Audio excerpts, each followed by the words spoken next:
Jason Rzucidlo reporting from the 2012 Los Angeles Auto Show. And I'm being joined by Mr. Jake Fisher, the director of the Auto Test Center at Consumer Reports. How are you today? I'm doing pretty good. How are you? Very good. So what are your overall thoughts on the 2012 LA Auto Show? LA Auto Show. Well, usually you come here and there's a lot of electric vehicles, a lot of high fuel economy cars, and we do see that here.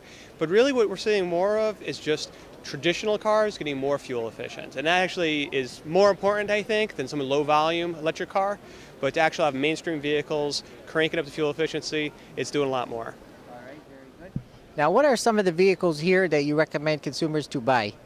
Well, the cars that we recommend consumers to buy, there's a lot of good choices on the market.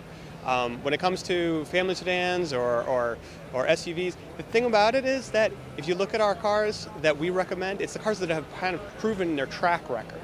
It's the cars that have a couple of years of good reliability, not the cars that are first ones in the showroom and the ones that actually they're not discounting the price on. So here you see a lot of new cars that are just coming out. If you're really a smart shopper, don't get bedazzled by all that. Go out and buy something that's got a proven track record you can get a discount on. Oh, okay, very good. Now, what are some of the vehicles that have increased their quality over the years? Well, the cars have increased their quality.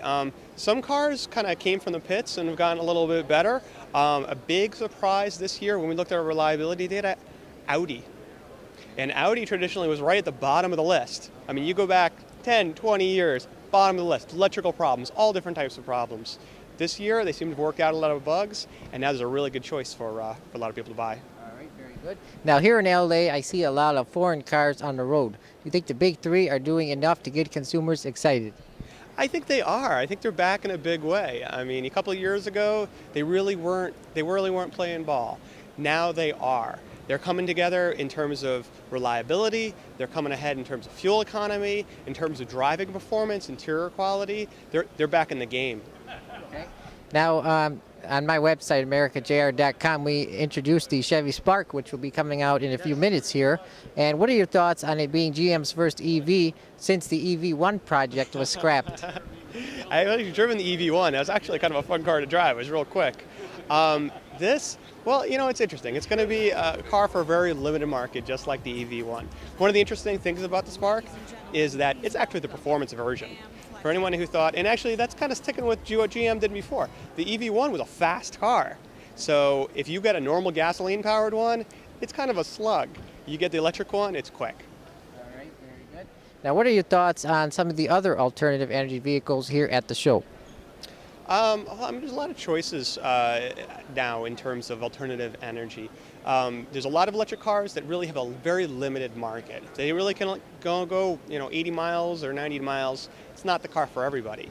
It's going to get real interesting with Tesla, with their extended range electric power. But really, if you're looking for something alternative, there's diesels out there that are great choices, and there are hybrid vehicles that have a proven technology and really work well. Okay. Now, why did your magazine say that Ford's auto reliability is lower this year? Well, it's actually what our subscribers are telling us.